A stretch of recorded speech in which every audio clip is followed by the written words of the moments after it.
오늘 말씀의 제목을 한번 따라 하시겠습니까? 야곱의 선택과 미래. 한번 따라 하시겠습니까? 선택이 미래를 바꾼다. 우리의 지나온 삶은 다 선택이었어요.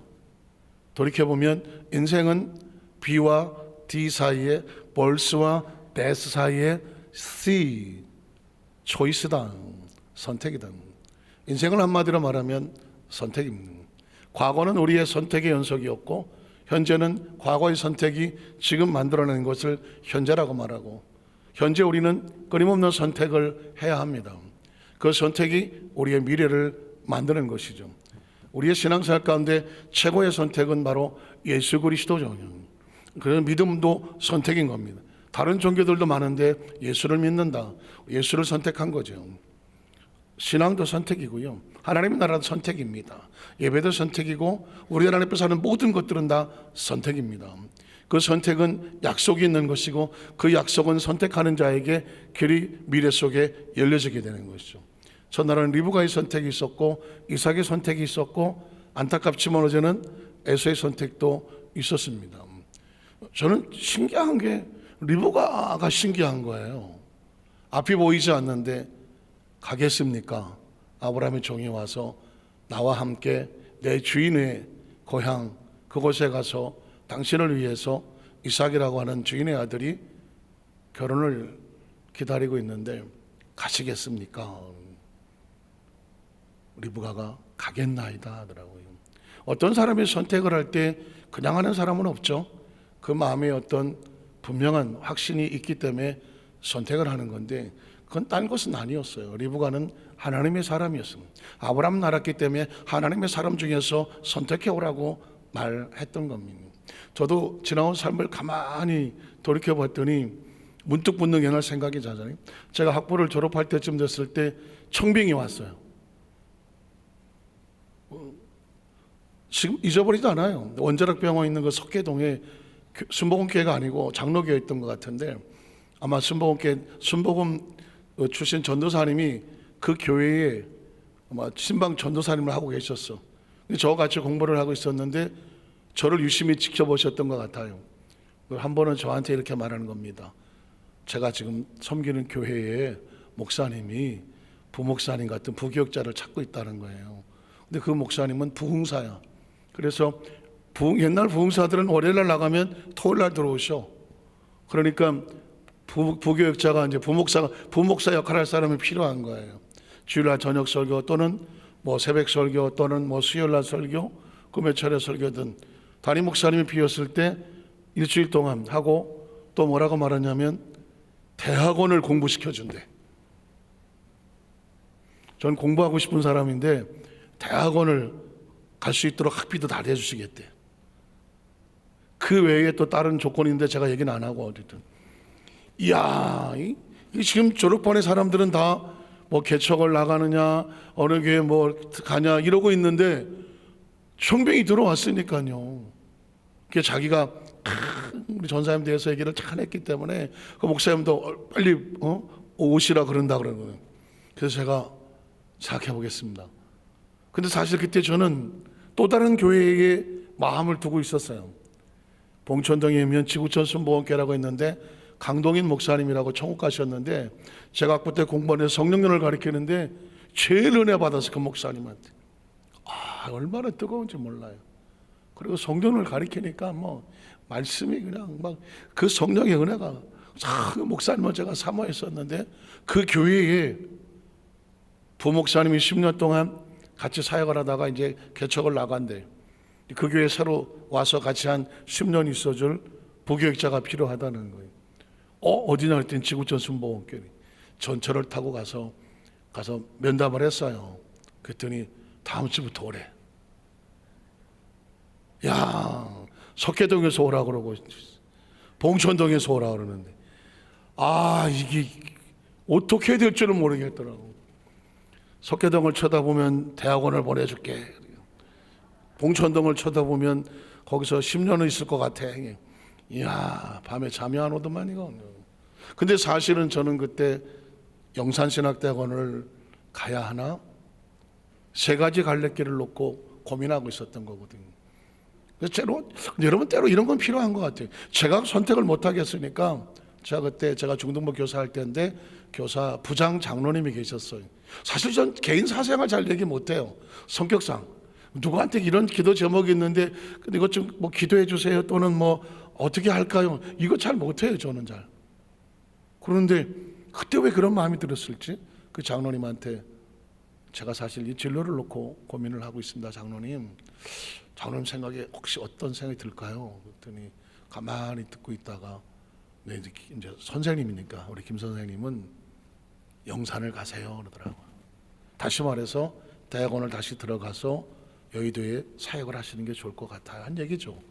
근데 사실은 지금 벌써 청빙 받아서 전도사 나가고 막 이렇게 나가는 판인데 신을 대학원을 들어가서 다시 공부를 해야 된다?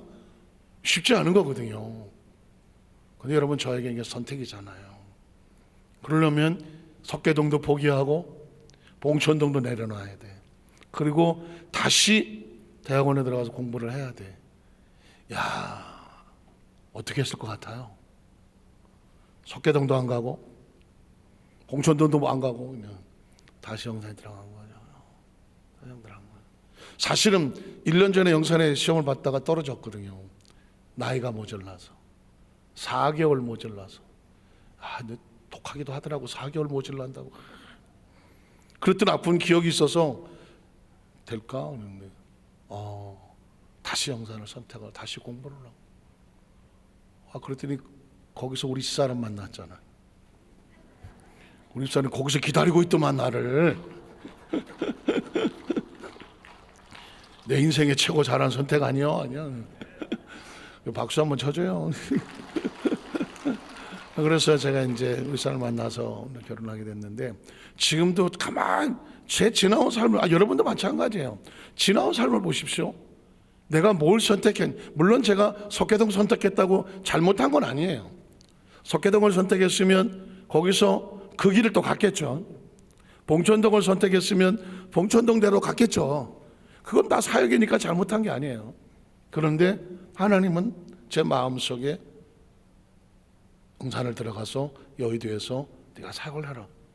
저 사실 꿈도 못 꿨던 건데 하나님께서 그렇게 인도하셔서 선택을 하셔서 3년을 더 준비하고 대학원을 준비하고 그리고 그 선택이 오늘 여기까지 저를 끌고 왔었습니다. 그러니까 중요한 건 뭐냐면 하나님의 성령의 인도하심의 선택에 귀를 기울이고 그 선택이 들어오면 가겠습니다라고 하는 그 감동, 그 순종, 그걸 한마디로 말해서 선택이라고 말하는데 그 선택이 우리의 미래를 바꾸는 것입니다.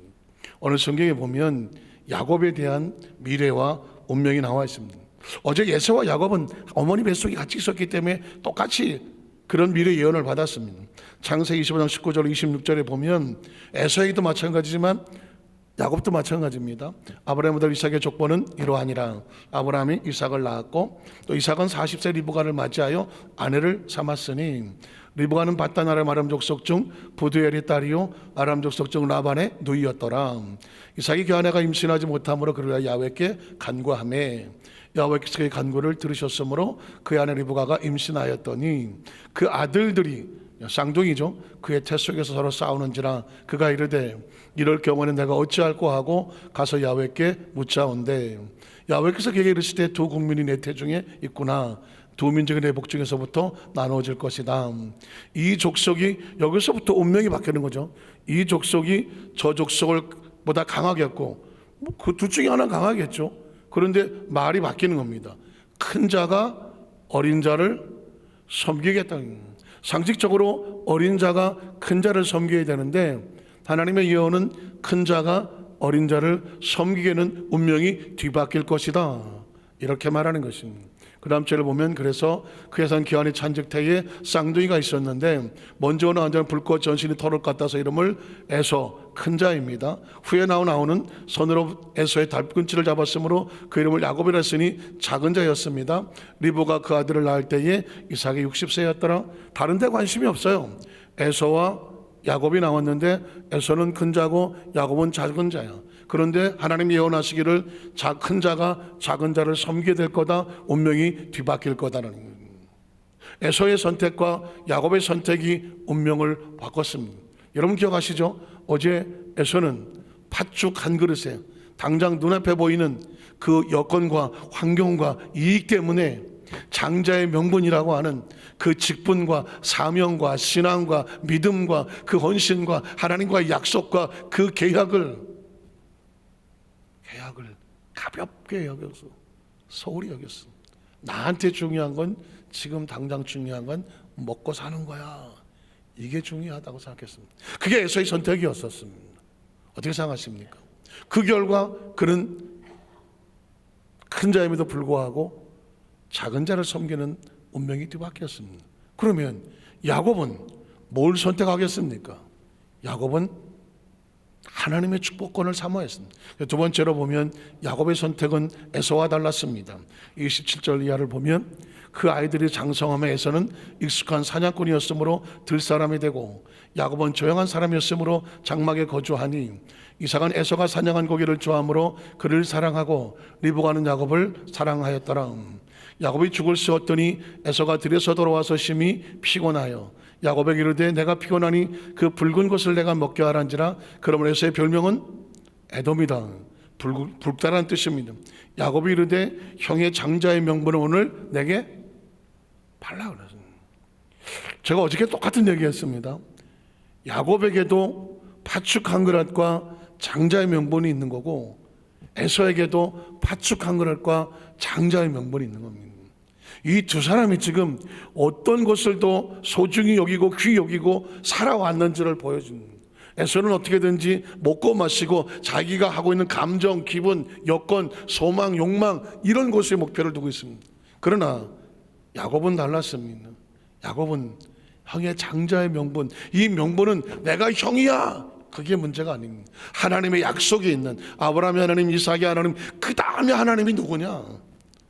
야곱이 하나님이 되기를 원하는 하나님 나라의 소원이 있었다는 것입니다. 이게 지혜로운 거예요. 이게 슬기로운 거예요. 사실 천국은 소원이 있어야 되는 거 아니겠습니까? 소원이 있어야 기름과 등불을 준비하는 거 아니겠습니까? 피곤하고 힘들어도 꺼지면 쫓아가서 기름 등불 사서 내가 붙잡고 있어야 되는 거 아니겠습니까? 신앙은 다른 말로 말하면 소원이에요. 지금 내 마음에는 무슨 소원이 있느냐, 그 소원이 기준이에요. 그래서 어떤 유혹이 다가왔을 때 내가 어떤 것으로 이걸 선택해야 되나, 내 마음속에 있는 기준이 나를 선택하게 하는 거예요. 그래서 여러분 그 다음 절에 보면 어떻게 합니까? 에서가 이르되 내가 죽게 되었으니 이 장자의 명분이 내게 무엇이 하겠느냐. 기분에, 감정에, 생각에 자신이 쌓은 지식과 명분의 주관에 난 장자 명분 필요 없어 라고 말했습니다. 이 사람의 주관은 하나님에 대한 소원이 아닙니다. 하나님에 대한 이 나라의 소원이 아니에요. 당장 먹고 마시는 것이 자기의 소원이에요. 그래서 그 다음 절에 보면 뭘까요? 야곱이 이르되 내일 내게 맹세하라. 에서가 맹세하고 장자의 명분을 야곱에게 팔았더라. 이 문제는 어제는 제가 아주 간절하게 말씀을 드렸죠. 이거는 뭐 그냥 간단한 이야기가 아니라 우리의 삶에 매일 벌어지는 사건이라고 말했습니다. 제가 지금까지 목회를 하면서 손을 꼽는 정말 힘들었던 선택 중에 거의 뭐 탑3 중에 하나는 게 뭐냐면 99년도에 순복원단교회 담임 목사가 돼서 95년도에 담임 목사가 돼서 99년도 7월쯤인가 제가 미국 선교사 발령을 받게 돼요.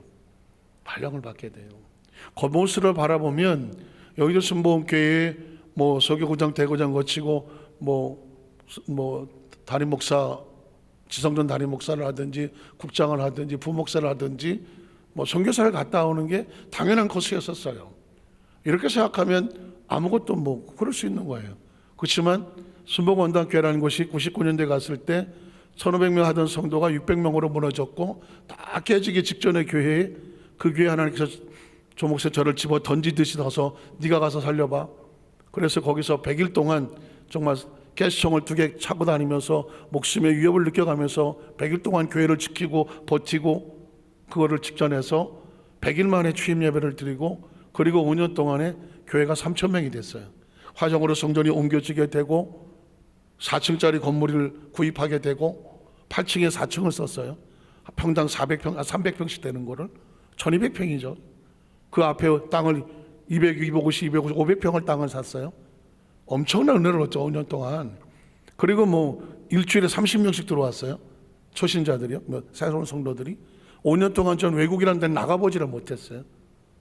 매주일마다 30명 들어오는데 뭐 일주일에 매주일마다 보통 설교가 4번 5번 설교했어요. 매일 신방 8집씩 신방을 하고요. 그렇게 60개월을 5년 동안을 피땀을 쏟아가면서 그렇게 목회를 했어요. 그리고 가장 최전선에 올라와 있었어요. 좀 조심스럽지만 구매교회 1500 정도 하고 송황사 에덴교회에서 세대가 겨우 1500 정도 할 때예요. 그러니까 그 당시에는 엄청나게 일산의 제일 큰 교회가 됐어요. 그리고 이제 날개가 달고 막 뭐 10,000명의 갈판이에요. 선교사 명령을 받았어요. 어떨 것 같아요? 야, 엄청난 그 압박, 이 어떻게 할 수가 없어. 물론 선교사 명령 받은 우리는 아멘이에요.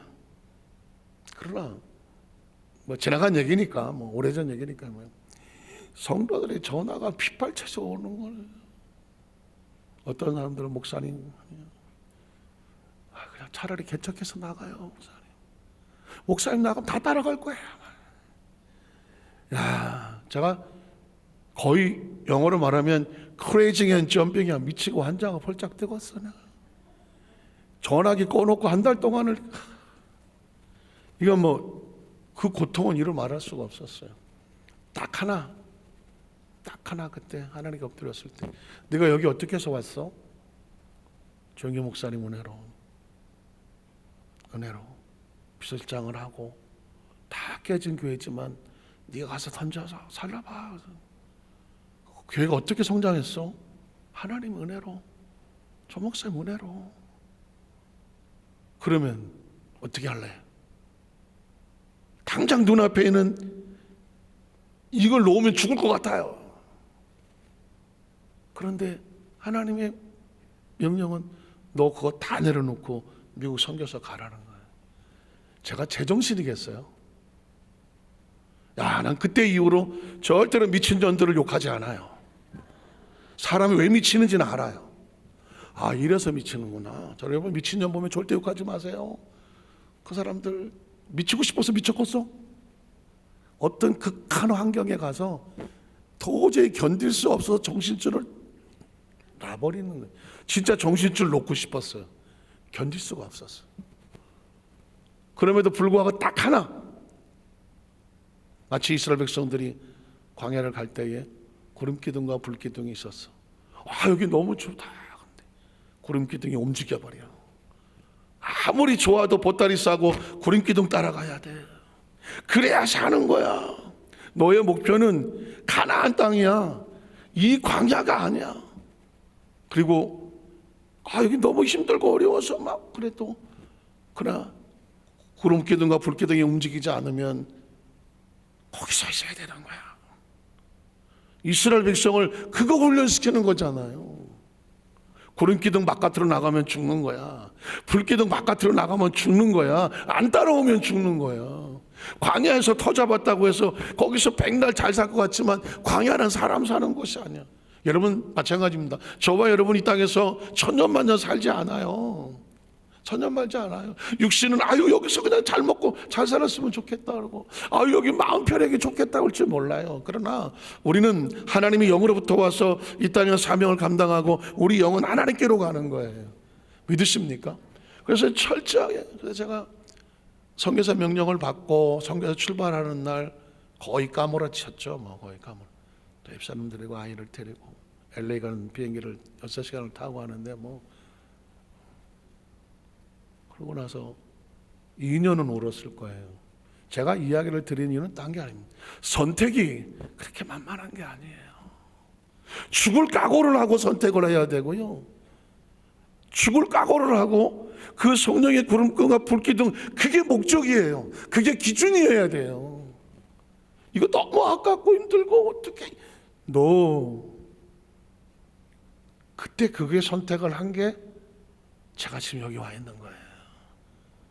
제가 와 있는 이 말씀을 드리는 이유는 뭐냐면 전 일생일대에 엄청난 하나님으로부터 레슨을 받은 거예요. 레슨을 받은 거예요.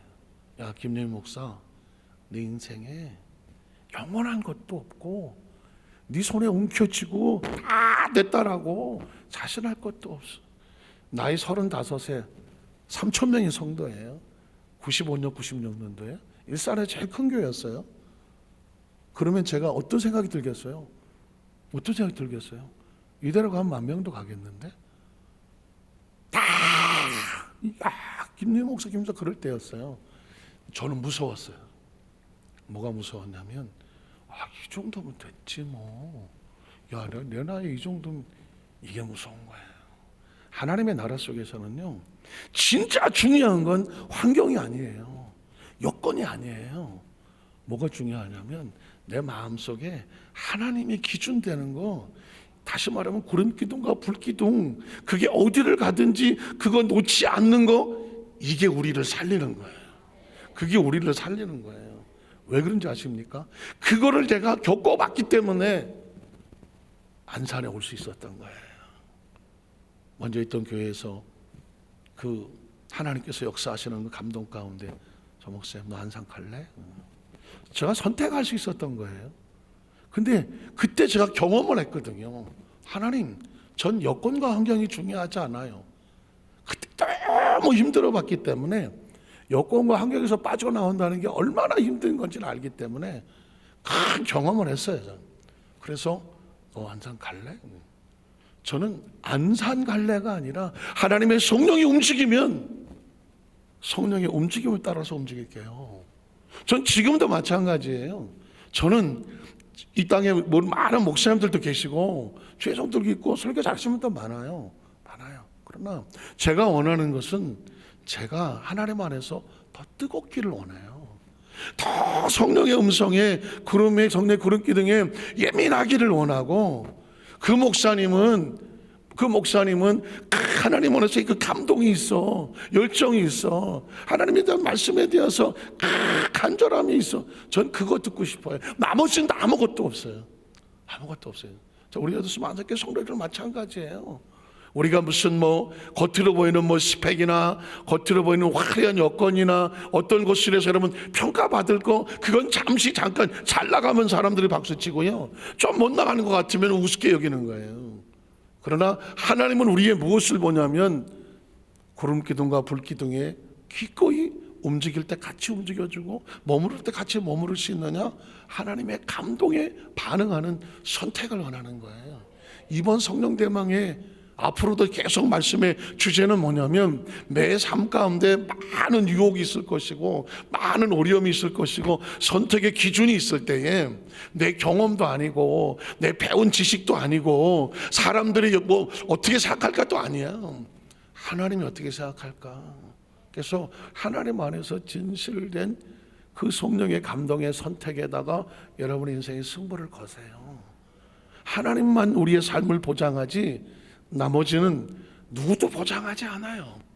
하나님을 기대하기까지 오는 동안 얼마나 많은 어려운 일이 있었겠어요. 그러나 그 어떤 것들도 절 보는 사람마다 다 이렇게 말해요. 목사님은 고생도 한 번도 안 하고 말이야. 고생도 한 번도 안 하고 승승장구해서, 한때는 여기에서 제일 목사님 제일 잘 나가는 목사님이잖아. 누가 와서 이렇게 비한정거리는 사람도 있어요. 제가 그래서 했지, 아이고 죽을 거리를 한 몇 번 넘겨봐. 오늘 말씀을 준비하면서 형님들에게 어차피 우리 여도수 만삭교 모든 손을 삶의 현장 가운데 이번 주로 선택이 끝나지 않거든요. 여러분 교회 바깥으로 나가보세요. 또 선택해야 돼요. 얼마나 달콤한 유혹들이 눈앞에 있는지 몰라. 사람들이 예수 믿는다고 네가 가지고 있는 게 그거냐고 손가락질하기도 하고 자기가 더 잘 나간다고 비교하면서 난 성공했는데 넌 뭐냐 그럴지도 몰라요. 전 여러분에게 제 개인 얘기를 하니까 딴 게 아니라, 뭐가 성공인데, 뭐가 성공이야. 적하십시오. 내가 하나님 안에서 최선을 다하여 하나님 편에 서려고 몸부림치면서 선택한 것, 그게 내 인생의 마지막을 만들 것이고, 누가 편들어 준다면 누가 편들어 줄지 아세요? 하나님 편 들으실 거예요. 그거 하자고 하는 거예요. 마지막 세 번째로, 그래서 야곱의 선택의 결과와 미래를 보면 에서가 받을 축복을 야곱이 그냥 다 받아버립니다. 26절 이하를 보면 그의 아버지 이삭이 그에게 이르되 내 아들아 가까이 와서 내게 입맞추라. 에서처럼 털옷을 입고 가서 야곱이 이삭 앞에 엎드렸거든요. 이삭은 지금 야곱이 에서인 줄 알고 축복을 합니다. 그 다음 절을 보면 그가 가까이 가서 그에게 입맞추니 아버지가 그의 옷에 향취를 맡고 그에게 축복하여 이르되 내 아들의 향취는 야훼께서 복 주신 밭의 향취로다. 그를 기뻐하며 축복합니다. 그 다음 절을 보면은 하나님은 하늘의 이슬과 땅의 기름짐이며 그랬습니다. 에서에게 기도할 때 너는 하늘의 이슬과 땅 기름짐부터 멀 거라고 말했어. 그런데 야곱에게는 하늘의 이슬과 땅의 기름짐이 하나님이 되어줄 것이며 풍성한 곡식과 포도주를 내게 주시기를 원하노라. 만민이 너를 섬기고 열국이 내게 굴복하리니 내가 형제들이 주가 되고 내 어머니 아들들이 내게 굴복을 하며 너를 저주하는 저주를 받고 너를 축복하며 복을 받기를 원하노라. 이건 아브라함과 이삭, 야곱에게 했던 약속이 그대로 들어가는 거예요. 창세기 28장 1절로 4절을 보면 넘어가 보세요. 이삭이 야곱을 불러 그에 축복하고 또 이제는 야곱에게 애손주가 아니에요. 야곱을 알고 축복하는 거예요. 너는 가나안 사람의 딸들 중에서 아내를 맞이하지 말고 일어나 밧다마람에 가서 내 외조부 부델의 집에 이르러서 거기서 외삼촌 라반의 딸 중에서 아내를 맞이해라. 전능하신 하나님이 내게 복을 주시어 내가 생육하고 번성하게 하여 내가 여러 족속을 이루게 하시고 아브라함에게 허락하신 복, 이삭에게 허락하신 복을 누구에게도 주고 야곱에게 내게도 주시되 너와 함께 네 자손에게도 주셔서. 에서가 이걸 듣고 얼마나 가슴 터졌겠어. 에서와 에서의 자손들이 받아야 될 복을 야곱과 야곱의 자손들이 받고 있잖아. 하나님이 아브라함에게 주신 땅권 내가 거류한 땅을 내가 차지하게 하시기를 원하노라. 28장 10절로 15절에 보면 야곱이 말씀을 듣고 순종하여 떠날 때 하나님 하셨던 축복의 말씀입니다. 야곱이 부엘셰바에서 떠나 하란으로 향하여 가더니 한 곳에서는 해가 진지라 거기서 이숙하려고 그곳에 한 돌을 가져다가 베개를 삼고 거기 누워 자더니 꿈에 본즉 사닥다리가 땅 위에 서 있는데 그 꼭대기가 하늘에 닿았고 또 본즉 하나님의 사자들이 그 위에서 오르락 내리락 하고 또 본즉 야훼께서 그 위에 서서 이르시되 나는 야훼니 너희 조부 아브라함의 하나님 이삭의 하나님 내가 누워있는 땅을 내가 너와 내 자손에게 주리니. 이거 어디로 갈 땅이야? 에서에게 갈 땅이잖아. 선택을 잘못했어. 말씀에 순종하고 선택했더니 야곱에게 주시며 내 자손이 땅에 티끌같이 되어 내가 서쪽과 동쪽과 북쪽과 남쪽으로 퍼져나갈 것이며 땅의 모든 족속이 너와 내 자손으로 말미암아 무엇을 받으리라? 복을 받으리라. 내가 너와 함께 있어서 내가 어디로 가든지 너를 지킬 것이며 너를 이끌어 이 땅으로 뭐하게 할 거다? 돌아오게 할 거다. 내게 허락한 것을 다 이루기까지 너를 떠나지 아니하리라 하신지라. 제가 미국으로 떠날 때에 아무것도 없는 곳을 할 때도 하나님이 그 말씀 하나 붙잡고 가는 겁니다. 내가 너와 함께 있어서 내가 어디로 가든지 너를 지켜줄 것이며 내가 허락한 모든 약속을 다 이룰 때까지 너를 떠나지 아니할 것이다. 그거면 되는 거예요. 그거 약속 하나 믿고 가는 거예요. 눈에 보이는 파축이 문제가 아니에요. 저는 우리 오드스 반석교회 모든 성도님들이 앞으로 신앙생활을 할 때에 하나 잘 선택하시되 하나님이 기뻐하시는 것, 내가 조금 손해보는 것 같지만 하나님 안에서의 방법으로 반드시 선택을 하셔요. 그래서 다시 후회 없는 삶, 뒤돌아보면 정말 감사하고 귀한, 그래 그게 지금의 나를 만들었구나, 하나님 감사합니다. 그럴 수 있는 우리 성도님 되시기를 주님의 이름으로 축원합니다. 기도하겠습니다. 전능하신 하나님 아버지,